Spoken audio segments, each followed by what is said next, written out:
રતિભાઈ, નીલમ વાત કરું છું મહામંથન મંતવ્ય ન્યૂઝથી। જે પ્રકારે રાજ્યસભાના સાંસદ મયંકભાઈ નાયકનું ગામ છે લાખવડ, અને આ ગામથી તમે આવો છો, તો ખેડૂતોએ ચૂંટણી બહિષ્કારની કંઈક જાહેરાત કરી છે। શું છે આખો મામલો?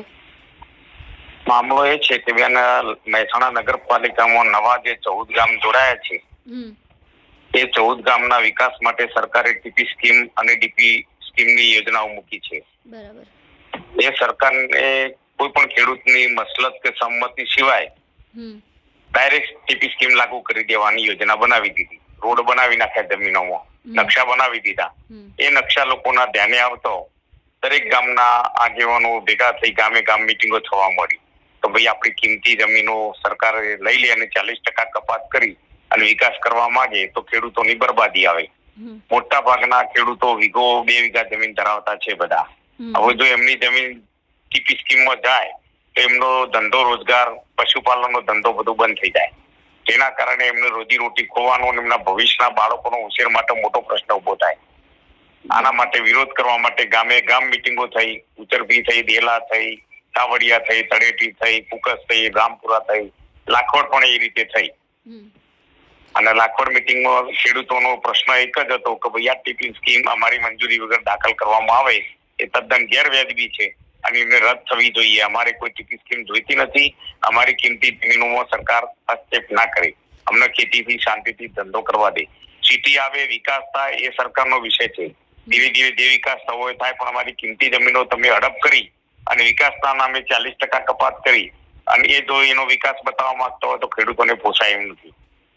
રતિભાઈ, બીજી વાત કે રાજ્યસભાના સાંસદ તમારા ગામથી આવે છે, મયંક નાયક, તો શું તમે અગાઉ આ બાબતે કોઈ રજૂઆત કરી હતી સરકારમાં કે અમને આ પ્રકારની ટીપી સ્કીમ નથી જોઈતી? એ પ્રમાણે રજૂઆત કરવામાં આવી હતી તમારા? સંમતિ લેવામાં નથી આવી બેન, સંમતિ લેવામાં જ નથી આવી। ખેડૂતોને તો નકશા બહાર પડ્યા તારે ખબર જ પડી।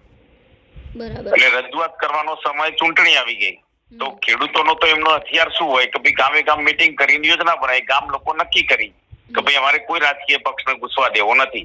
અમારી વાત જે સોંપડો એ સરકારમાં રજૂ કરે અને સરકાર એને હટાવી દે તો અમે મતદાન કરવા તૈયાર છીએ, બાકી અમારે ચૂંટણીનો બહિષ્કાર કરવો છે। તો હવે કોઈ રજૂઆત કરવાની છે કે ગાંધીનગર કે આગામી સમયમાં, કે તમારે કોઈ આગામી સમયમાં ગાંધીનગર રજૂઆત પણ થઈ ગઈ પ્રતિનિધિઓ દ્વારા। સરકાર શું નિર્ણય લીધો હજુ કોઈ જાહેર કર્યો નથી।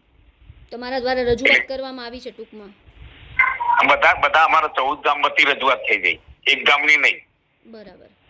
જે 14 ગામનું સંગઠન બનવાનું છે એની સંકલન સમિતિઓ બની ગઈ છે અને એ સંકલન સમિતિઓ બેઠક કરી જે નિર્ણય લે છે એ રીતે 14 ગામ લડત આપશે સરકાર સામે। અત્યારના ચૂંટણી બહિષ્કારની જે અત્યારે હાલ એવું નક્કી કરવામાં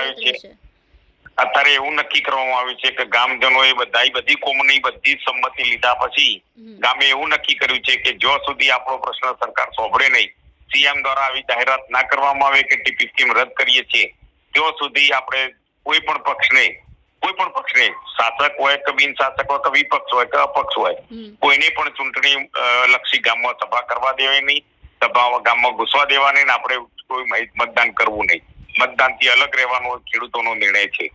બિલકુલ રતિભાઈ, અમારી સાથે જોડાયા, માહિતી આપી તે બદલ આભાર આપનો।